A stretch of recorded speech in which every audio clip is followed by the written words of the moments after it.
All right. Good morning, everybody. This is Stacy Hoffman-Farmer, licensed massage therapist with Mountain Serenity Massage. Today, I have the pleasure of speaking with Dr. Friedmann Schaub. He is the founder of Cellular Wisdom and the Fear and Anxiety Solution. He actually started his career in cardiology and holds a PhD in molecular biology. And after almost 20 years in those fields, he actually found out that there was a mind-body-spirit connection that had a profound effect on how we heal and get out of our own way in our lives. So we are really excited to have you here with us today, Dr. Schaub. Thank you. Thank you very much for having me. And I have to clarify, I didn't find out the mind-body connection. It's certainly something that I believed more and more in as the years passed by. And I also saw more and more the limitations of allopathic medicine, which is why I eventually left it. Oh, that's great. So now you practice specifically using the mind-body-spirit connection in your fear and anxiety solution, right? Right. Okay. Because fear and anxiety is really at the core of so many of our illnesses. Some people say that 70% of doctor visits these days are related to stress, fear, and anxiety, not only because people complain about these emotional problems, but also because they have these physical symptoms that at the root are caused by them. So like high blood pressure, chronic pain. There are these strange diseases that we these days are encountering, like fibromyalgia, chronic fatigue. Many people feel like they have more allergies and food sensitivities, chemical sensitivity. All those things can, at the root, have an emotional problem, a mind problem that just gets transferred into the body. And I think we really need to address that. Absolutely. I think I agree completely. With massage, I see the same kind of things happening where there's pain, but I can't necessarily feel something that's happening in the muscles specific to what the client is experiencing when they come in to see me. So over the years, I guess I would say, how long have you been working on the fear and anxiety solution? And what have your clients been experiencing since you've been working through this? Well, I started more than 15 years ago. Actually, I started my medical career like in the late 80s and then shifted into working on what I'm doing now, the mind-body connection, and working on fear and anxiety at about 2002. So it's 15 years. And what I found is in that time that I believe in our innate healing potential has skyrocketed because it's not really the solution or the work I'm doing that heals. It's still the person that I'm working with that's healing. And all we are doing is simply tapping into and unleashing the healing potential that's already inside. And that's just wonderful to see that the body and the mind in collaboration, the mind-body-spirit connection together can really move mountains and can certainly come back to a wholeness and let go of that dis-ease that some people have been struggling with since decades. And then all of a sudden, once the root is addressed, can make dramatic shifts. That's wonderful. So it sounds like you're kind of a psychologist at the same time. You're leading people into their mind connection so they can heal their body. Well, yeah, it's more like, working with the subconscious mind, because the mind is really divided into the conscious and the subconscious, and you could say maybe the higher consciousness as well, but the subconscious is that deeper part of the mind where all our emotions come from, where our beliefs are anchored in, and also that part of our mind that is the intercessor between our conscious and our physical body. So let's say, for example, I would ask you to raise your arm. You would say, okay, I'm just going to raise my arm. But you're moving, 20, 30 muscles at the same time, contracting, releasing. And all of this is done more with the subconscious at work. And you just consciously had to send out the command. This is what we're going to do. So the subconscious is really a very powerful part of how our body is regulated, how it's working. And it's also that part of us that when we, for example, have a lot of emotional baggage, is bringing that baggage at times into the physical form, maybe for us to pay attention, that we still didn't get the message to slow down or take better care of ourselves, or maybe because the subconscious has such a no, just a limitation in its way to store emotions that it eventually needs to get transferred somewhere else. We don't know the answer yet, but we know that there is certainly a link that is crucial when it comes to the development of health and illness. Okay, that's interesting. I wasn't thinking about subconscious in terms of how you have muscular movements as well, because again, when you don't think about it, that makes it more subconscious. I certainly don't think about smiling or, raising my arm like you said, Exactly. my feet. It's just something that we do. Yeah, and same thing when you think about how even our digestive system is really affected by stress and by anxiety and by our emotions. I mean, often people come to me with digestive issues, whether it's Crohn's disease or an inflammatory bowel disease, and they know that at the core of it is often a conflict, something that they are struggling with. I remember one of my clients who had this for almost 20 years, colitis, ulcerative colitis, and it's an inflammation, an autoimmune disease of the bowel. And he remembered that it started right after he did something he felt really guilty for, felt really terrible about, and he never really had let go. So there was always this conflict of, I did something bad to someone else, I never apologized, I never did something to rectify it. I don't even know where this person is. Maybe one day this person going to find me. What's going to happen? So all of this stuff was going on in his mind, and it never really released because he never talked about it. And so his intestines were certainly in a constant tension, and inflammation is a sign of conflict and resistance and tension. And once he was able to forgive himself, once he was able to release that tension and really let go of that guilt, he didn't need medication anymore. So it's a quite amazing way of healing also inflammation, autoimmune, when we are understanding, well, it has a starting point. Something is there inside that needs to be addressed and listened to, and sometimes we just don't pay enough attention.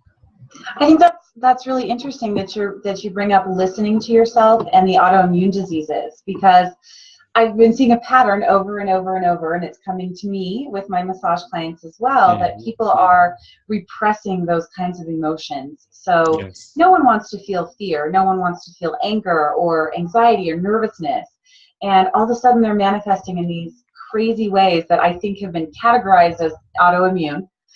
Because we don't really know what started it, and then practitioners such as yourself are really seeing that link, that mind-spirit link that's manifesting in the physical body.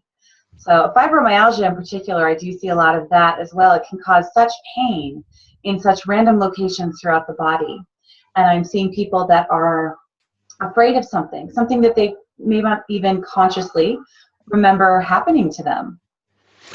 Well, and it's often not only one specific aspect or event. It can be just a general fear of overwhelm, or a general fear of not really being comfortable in your own body, whether it's you just haven't really found your place, or whether you are in a relationship that is demanding and asks you to be different than you are. I mean, there are a lot of reasons that are, when we look behind the curtain, are pretty obvious. But when we don't, then we just, stab in the dark. And unfortunately, we have the habit to long for comfort. We don't allow ourselves just to realize, well, maybe the discomfort has a reason to be there.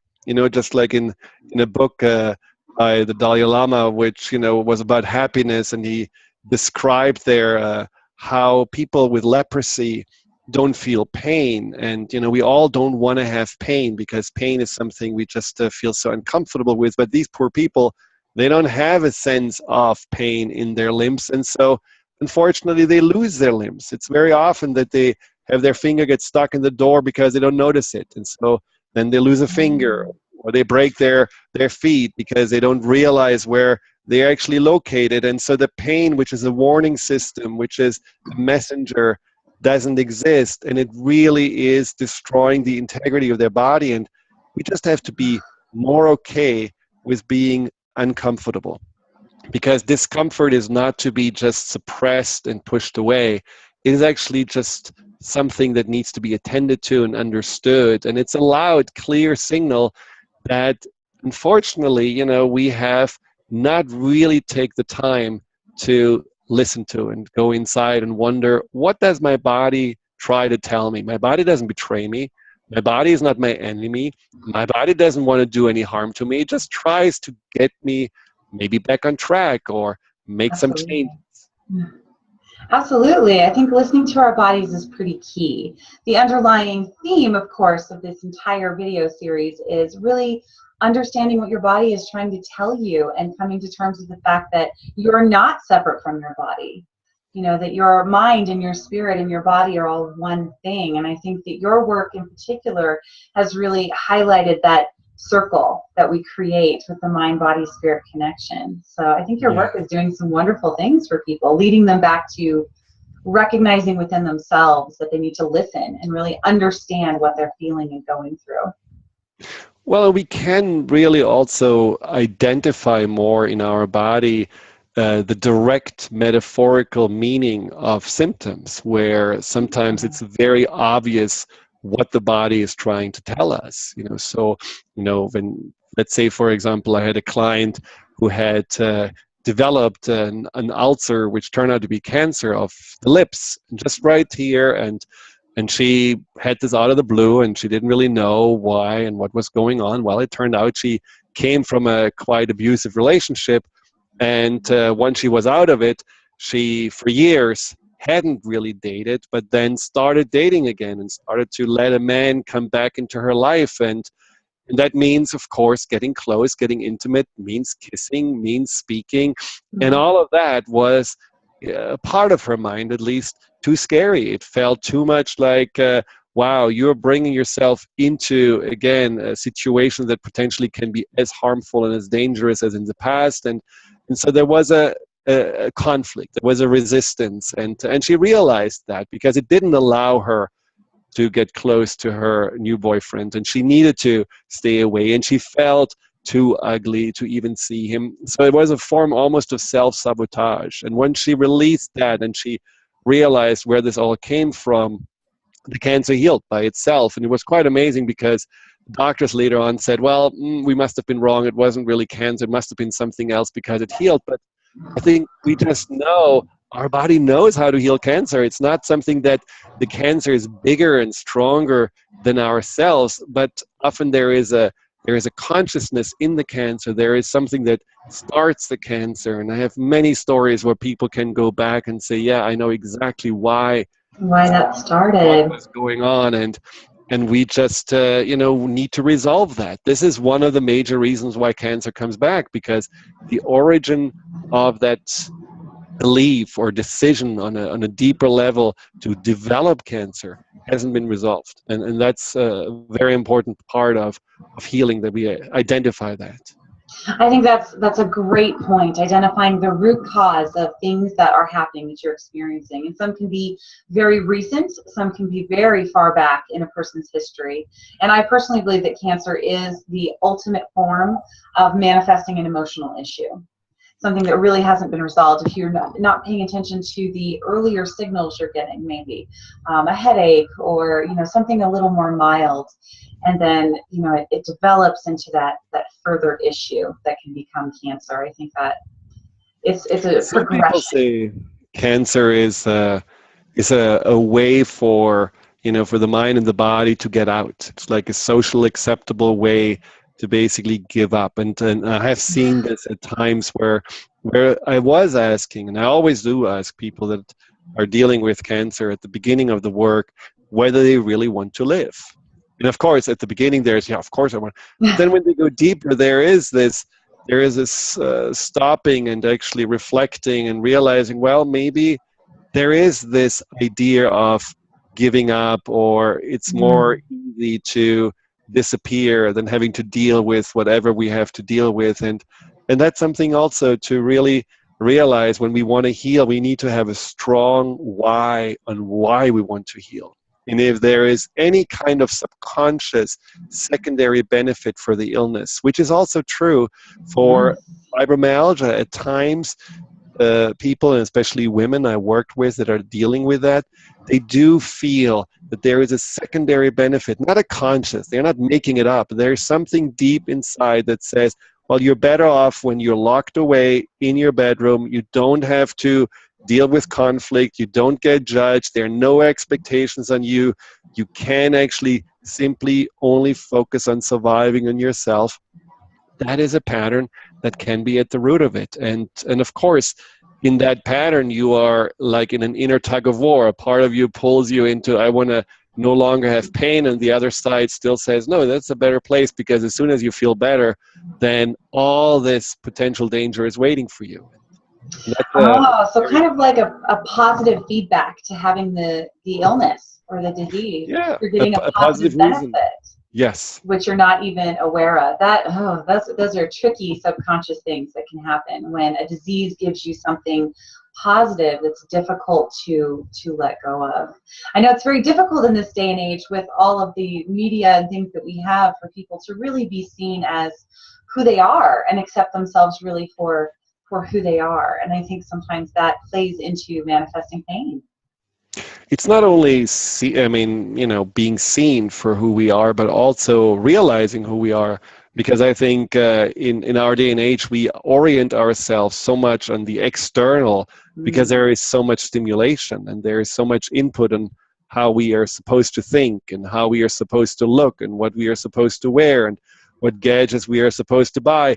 There is very little room for individuality. And I think this is really a problem because it gives us constantly an overstimulation of identity or of ideas about ourselves, and we don't have the space and the quietness and maybe the boredom to find out ourselves. And I see this very often these days. We do sometimes retreats, and people come into these beautiful environments and they're very relaxed, but at some point they're pulling out their iPads and they're going on Facebook and they're twittering around, and it's all nice and good, but in that moment they leave their body. In that moment they're not present, they're not with nature, they're somewhere else. And we do this unfortunately way too often. And when we leave our body, who is in charge? Who is actually taking care of it? And that is where the subconscious comes in, because the subconscious says, okay, I'll do it. But unfortunately, the subconscious often does the things that it was used to. And if we have a background or an upbringing of, trauma or feeling unsafe or feeling not good enough, and that is imprinted in the subconscious, then the subconscious continues with the same patterns. It continues with the same stress, with the same vigilance, with the same tension, simply because it never got a new direction. It never really got a new way of seeing oneself and seeing the world. And this is what we also really are missing out when we are constantly distracting ourselves and living more up here than really inside of ourselves. Oh, that makes perfect sense. I know being plugged in is it's so difficult for people to let go. I know I have trouble with that myself from time to time. You pick up the cell phone because it's so easy just to disconnect and scroll through Facebook or something instead of really think about what's going on with you or what you'd really like to do that day, going out and taking a walk. There's a lot of indoor stuff that's happening to people too. And for those of you listening that maybe have patterns that repeat in your life, imprinting on the subconscious is pretty profound. If you are seeing the same thing over and over again that you remember from childhood and it's happened in a relationship or with your children or something, maybe you got stuck on autopilot at some point and it's something you need to address. Very much so, autopilot. It's a very good expression. The perfect way of thinking of it. The subconscious is your autopilot when you're not paying attention. I'm a big fan of Adam Sandler's work, and he did that movie Click. Was fast forwarding through pieces of his life with his remote control, and his body would go on autopilot, and it really kind of destroyed his life. So right. I remember that movie. It was very funny. Yeah, funny and great at the yes, same time. That's true. Okay. Well, I think your work is really incredible. So anyone out there, if you'd like to check into Dr. Schaub's work, look at the fearandanxietysolution.com and as well as his cellularwisdom.com. Both websites are really great, full of wonderful information. And you can certainly reach out to Dr. Schaub wherever he is in the world. I believe today you said you're in Paris. So anywhere you are in the world, you can reach Dr. Schaub. Yeah, and you also, if you want to work on the subconscious already, which is often for people quite an ominous thing to do, I have a book that's called The Fear and Anxiety Solution, and it gives you a wonderful pathway with great tools to just start to befriend your subconscious, understand it better, and also, like we said, get it out of this autopilot mode and really work with it, collaborate it, which can benefit you. No matter if you feel like you have been stuck in fear and anxiety or not, going through the processes and the inside of this book will make you feel more whole. And so I really recommend you to delve a little bit into it. Yeah, get to know yourself on that personal level. That's an That's excellent right. message. It has been a pleasure speaking with you today, Dr. Schaub. Thank you so much for your time. Thank you. And yeah, let's do it again. Absolutely, absolutely. You have a wonderful day. Bye, Thank everybody. you. Bye.